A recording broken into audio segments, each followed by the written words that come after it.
예수님의 제자들은 십자가 사건 이후에 여러 곳으로 흩어져 갔습니다. 다시 그들의 삶으로 돌아갔습니다. 예수님께서 3년 동안이나 함께 동행하시면서 말씀으로 가르치시고 수많은 기적과 이적을 보이셨지만 십자가에 달리시니까 다들 끝난 줄 알고 자기의 삶으로 돌아갔습니다. 그 중에 갈릴리 바다에서 고기 잡던 제자들, 오늘 말씀에 여러 명이 21장에 나옵니다. 그들도 다시 디베라 바닷가로 돌아갔다라고 되어 있습니다. 베드로는 나는 고기 잡으러 가련다 라고 하면서 배를 타고 고기를 잡으러 나갔는데 아무것도 잡지 못했습니다.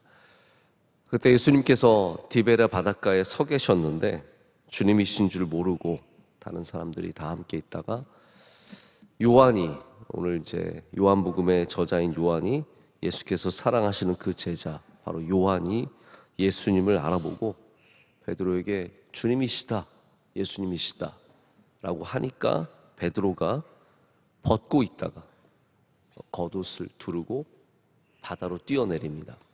이게 참 안 맞는 행동이죠. 바다로 뛰어내리려면 옷을 벗어야 되는데 베드로는 오히려 예수님 앞에 예를 갖추기 위해서 옷을 입고 바다로 뛰어내립니다. 저는 오늘 이 복음의 말씀 가운데서 베드로와 요한의 영성, 오늘 제목도 그래서 베드로와 요한의 영성인데 이분들의 좀 영성을 함께 여러분과 생각해 보기를 원합니다. 20장부터 21장까지 요한복음에 이 사랑하는 예수님의 제자라는 표현, 그리고 베드로라고 하는 이 사람이 함께 등장하는 게 3번입니다.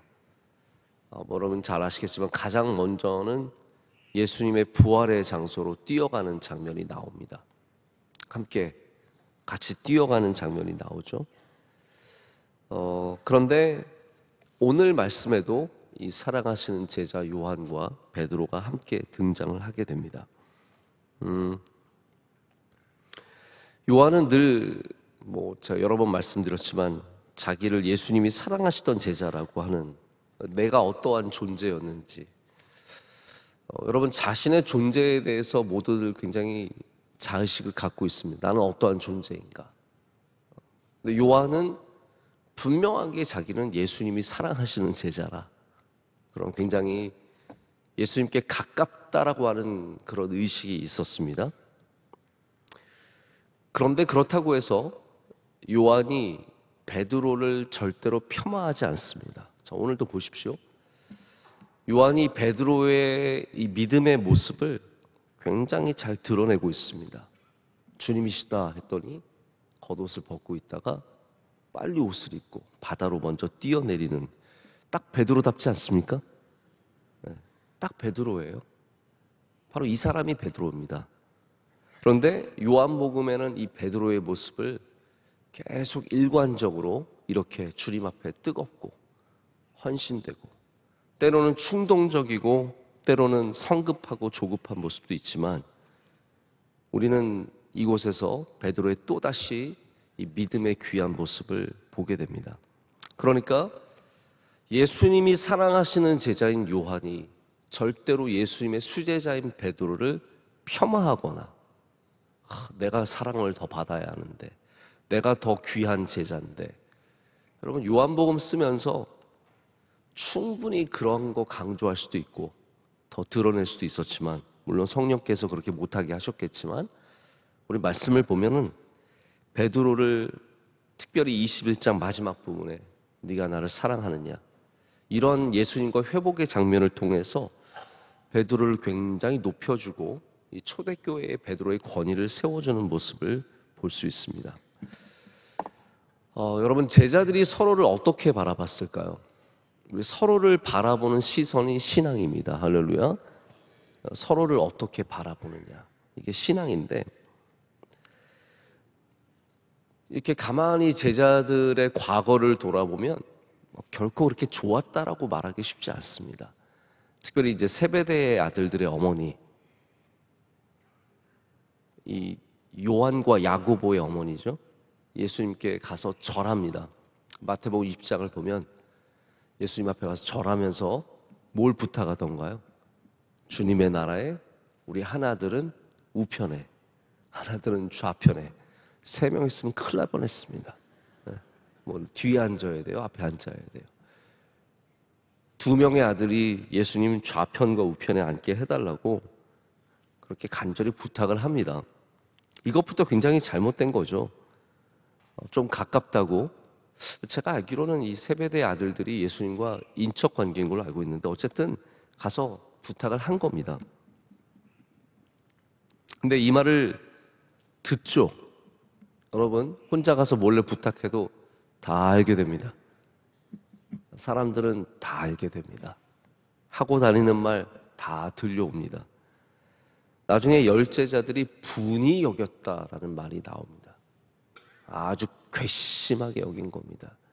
야, 저것들이 잘 되면은 먼저 자리 차지하려고 그랬구나. 여러분, 또 제자들 사이에서는 누가 더 크냐, 여기에 대한 분쟁이 있었다는 것을 성경은 기록하고 있습니다. 여러분, 사람들 모이면요, 5명이 모이면 누가 더 크냐 하고요, 2명이 만나도 누가 더 큰지를 서로 재봅니다. 10명이 모였으니, 12명이 모였으니 누가 더 크냐, 이거 순위 매기는 거, 강아지들만 순위 매기는 게 아닙니다. 여러분 아시죠? 강아지들 모이면 누가 더 세냐, 딱 알파독이라고 하는 그 우두머리가 생깁니다. 사람도 비슷합니다. 다 누가 더 크냐, 누가 더 잘 되느냐. 그런데 우리는 요한복음의 말씀에서 요한의 어떻게 보면 가장 강력한 라이벌, 요한의 라이벌이 별로 없었어요. 그런데 사랑하시는 그 제자의 라이벌은 베드로였거든요. 근데 요한이 베드로를 기록하는 것들을 보십시오. 물론 베드로가 때로는 엄청난 믿음으로 주님은 그리스도시요 살아계신 하나님의 아들이십니다. 그리고 뭐 바다에 풍랑이 있는 바다에 막 뛰어내리고 그런 모습도 있지만 그 가운데 성급함과 미숙함이 있었고 또 그 가운데 또 가장 예수님의 가까운 곁에서 뭐 예수님 곁에 기대어 앉았더라 뭐 이런 거 다 요한이 기록하잖아요. 그 중요한 사람으로서 베드로를 어떻게 보는지 우리는 느낄 수 있습니다. 자, 여러분들은 주변의 사람들을 어떻게 보고 어떻게 느끼십니까? 우리는 때로는 질투심으로 보기도 합니다. 야, 저 사람 좋겠다. 저 사람은 누구와 가까워서 좋겠다. 딱 그거 아닙니까? 나보다 더 잘 나가니까 좋겠다. 때로는 내가 더 낫다라는 자부심으로 보기도 합니다. 야, 그래도 내가 쟤보단 낫지. 근데 제가 교인들 보고 저희 목회자들을 봐도요, 웬만하면 자기가 더 낫다고 생각합니다. 네. 내가 그래도 더 낫지. 인물도요, 제가 보면 거기서 거기인데 내가 그래도 쟤보단 낫지 라고 생각을 합니다. 우리 대부분이 그렇습니다. 비교를 하면서 우리는 때로는 절망의 바닥으로 떨어지고 자랑의 꼭대기에 또 올라갑니다. 근데 여러분, 자랑의 꼭대기에 올라가면 반드시 또 떨어지게 되어 있습니다. 위와 아래를 왔다 갔다 하면서 힘들게 삽니다. 심지어는 교회들끼리도 우리 교회가 더 낫네. 아, 저 교회는 문제가 많아. 우리 교회가 훨씬 더 좋고 혹은 또 우리 교회는 왜 이래? 라는 그러한 절망과 자부심의 위아래를 왔다 갔다 합니다. 이게 제자들이 서로 누가 더 크냐라고 싸우는 것과 뭐가 다르겠습니까? 우리가 지금 그런 일을 할 때입니까? 주의 복음을 위해서 하나 되어야 하고 주의 복음을 전해야 되고 주님 주신 사명이 있는데 누가 조금 더 열심히 하면 어떻고 누가 좀 더 가까우면 어떻고 누가 좀 더 크면 어떻고 누가 조금 더 작으면 어떻습니까? 다 그 역할이 있는 거 아니겠습니까? 여러분, 이렇게 제자들이 누가 더 크냐라고 논쟁하고 있을 때 예수님께서 어린아이를 데려다가 보이시면서 말씀하셨어요. 너희들 중에 작은 자가 더 큰 자다. 예수님 보시기에도 안타까운 거예요. 내가 더 크다라고 하는 것도 문제지만 내가 작다라고 주눅드는 것도 문제입니다. 예수님께서 작은 자가 큰 자다라고 말씀하시지 않습니까? 여러분, 작다고 너무 낭망하지 마시고 조금 크다고. 여러분, 인간의 키가 10cm가 어마어마하게 차이가 있거든요. 저보다 10cm 큰 사람은 거인처럼 느껴져요. 근데 그거 사실 저는 작으니까 이런 말 할래요. 별거 아닙니다. 키 큰 거 별거 없습니다. 뭐 대단한 겁니까? 인생을 뭐 더 잘 삽니까? 어떻게 됩니까? 그러니까 내가 조금 크다고 난치하지 말고, 남자들은 키가 또 중요해요. 저는 굽이 없는 걸 주로 신고 다니거든요. 제가 요즘에 마음을 좀 바꾸고 있어요. 나도 굽이 좀 있는 거 신고 다녀야 되나? 왜냐하면 은근히 굽이 있는 거 신고 다니시는 남자분들 많이 계시더라고요. 근데 여러분, 작다고 못하는 것이 아니고 크다고도 잘하는 것도 아닙니다. 마지막 수업이라고 하는 이어령 교수님 마지막 책 있죠. 이 인터뷰한 거를 이제 기록한 책인데, 이분이 인터뷰가 구어체로 쓰시지만 제가 좀 다르게 말씀을 드리겠습니다. 이분이 뭐라고 말씀하시냐면, enemy, 적은 안 된다는 거예요. 라이벌이 될지언정 적으로 삼지 말라는 겁니다. enemy는 좋지 않답니다. 근데 라이벌의 어원이 river라고 합니다. 강이래요, 강. 그래서 river에서 라이벌이 나왔다고 합니다. 강물을 두고 윗동네와 아랫동네가 있는데 서로 사이가 나쁘대요. 그런데 같은 물을 먹어야 돼요. 리버라고 하니 윗동네나 아랫동네나 같은 물을 먹어야 되는데, 이 물을 아랫동네가 기분 나쁘다고 해서 물을 말려버리면 같이 죽는 거죠. 윗동네 죽이려고 독을 풀면 같이 죽는 겁니다. 그래서 에네미는 상대방이 죽어야 내가 사는 거지만, 라이벌은 상대를 죽이면 자기도 죽는 거래요. 별로 공감이 안 되시나 봐요. 라이벌은 상대가 있어서 내가 잘 되는 게 라이벌입니다. 그래서 우리나라는 다 에네미예요. 제가 보면 우리나라는 진짜 다 에네미예요. 너 죽어라. 네가 죽어야 내가 산다. 만약에 요한이 베드로가 죽어야, 베드로가 안 돼야 내가 교회에서 권위를 갖고 내가 능력을 갖고 내가 주님께 더 가깝고 주님의 중요한 종이 되고 이랬다면, 요한복음에 베드로 엄청 깠을 수 있습니다. 그러나 요한은 베드로를 절대로 그렇게 바라보지 않았습니다. 어떤 죽어야 하는 에네미로 절대로 바라보지 않았다는 거죠. 그러면서 이어는 이제 교수님이 여기 하시는 말씀이, 작은 기업과 큰 기업과 벤처 기업이 서로 라이벌이라는 거예요. 벤처 기업은 모험 정신으로 하고, 중소기업은 그들이 갖고 있는 특별한 기술이 있고, 큰 기업들은 시스템이 있어서 서로가 서로에게 좋은 영향을 줄 수 있기 때문에 서로 라이벌로 건강하게 클 수 있는데, 우리나라는 다 에너미라는 거죠. 우리가 한강에서 물을 얻습니다. 여러분, 교회들 보십시오. 우리가 한 강, 한 물, 한 생수, 예수 그리스도에서 물을 먹지 않습니까? 우리가 한 강을 두고 다 서로 떨어져 있을 뿐이지, 우리는 이 모두 생명의 근원 되신 예수 그리스도는 똑같다라는 말이에요. 그런데 우리는 왜 이렇게 서로를 에네미처럼, 죽여야 하는 대상처럼 여기고, 큰 교회가 죽어야 작은 교회가 산다. 작은 교회는 가봤자 할 게 없다. 이게 서로에게 무슨 도움이 되겠습니까? 저는 교회는 숲이라고 생각합니다. 이 교회라고 하는 The Catholic, 하나의 교회됨은 숲이에요. 이 숲에는 큰 나무도 있고 작은 나무도 있고, 꽃 피는 나무도 있고 열매 맺는 나무도 있고, 작은 숲도 있고 작은 수풀도 있고 큰 거목도 있고, 다양한 그게 모여서 건강한 숲을 이루는 겁니다. 할렐루야. 교회는 다양합니다. 저는 그래서 우리 목회자한테도 너무 한 형태의 소나무만 있는 숲을 만들려고 하지 말고, 당신 진짜 없는 꽃을 한번 피워봐라. 없는 나무가 되어보고 다양성을 이루어야 이 숲이 건강하게 살아가지. 어떻게 하나의 한 나무로 숲이 건강함을 이루겠냐라고 제가 자주 말을 합니다. 그럼 우리는 에너미가 아니라, 적이 아니라 하나님이 같이 살게 하시는 서로 좋은 라이벌이 되어야 합니다.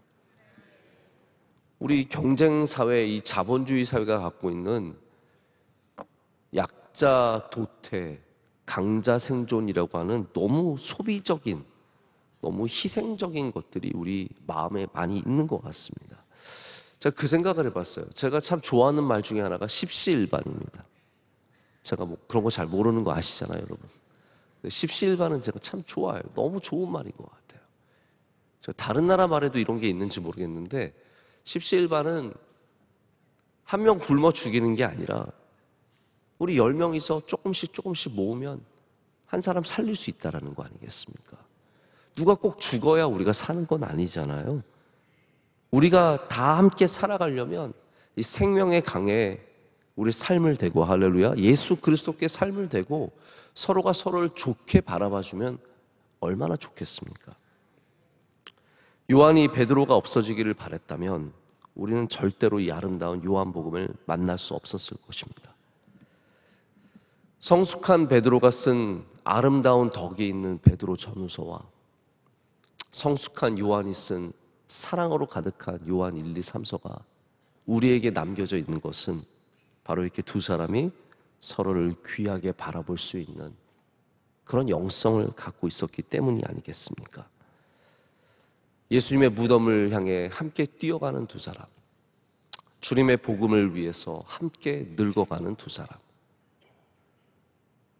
주님께서 부르신 그 사명을 바라보며 서로를 축복할 수 있는 두 사람, 여러분에게도 이런 좋은 믿음의 라이벌들이 많으시길 축복합니다. 저도 어렸을 때 그런 믿음의 라이벌들을 하나님께서 많이 주셨습니다. 제 주변에 저희 동기 중에, 저희 명석교회에서 큰 동기 중에 목사가 한 7, 8명 나왔어요. 저희 친구들이 목사가 많습니다. 다 훌륭해요. 말씀도 잘 전하고 찬양도 잘 전하고 잘하고. 자, 그래서 어린 나이에 제가 이렇게 보면서 쟤 참 잘한다, 참 귀하다, 이렇게 바라보면서 나도 저렇게 잘하고 싶다, 그런 마음이 있었고, 그게 저에게 굉장히 많은 도전이 되었습니다. 고등학교 때는 저희 친구 중에 여자애가 하나가 기도를 그렇게 열심히 해요. 늘 학교 갔다가 와서 교회에서 기도를 한참 하고 가고. 제가 그 모습을 보면서 저도 고등학생인데도 나도 저렇게 좀 기도 좀 열심히 하고 싶다, 나도 주님께 더 가까이 가고 싶다. 저희 신앙에 굉장히 얼마나 많은 도전과 또 은혜를 주었는지 모릅니다. 여러분에게도 저 사람이 없어야 내가 귀하게 쓰임받고, 이게 아니라 그 사람 때문에 더 주님 가까이 나가는 은혜가 있으시길 축복합니다. 제가 해외 축구를 볼 시간이 별로 없어서 또 주로 토요일날, 주일날 하잖아요. 저는 토요일날은 말씀 마무리해야 되고 주일날은 또 예배가 있기 때문에 잘 보질 못하는데, 그래서 주로 하이라이트를 많이 봅니다. 영국 프리미어리그 하이라이트 보면은 진짜 치열하게 싸우는 모습 재미있습니다.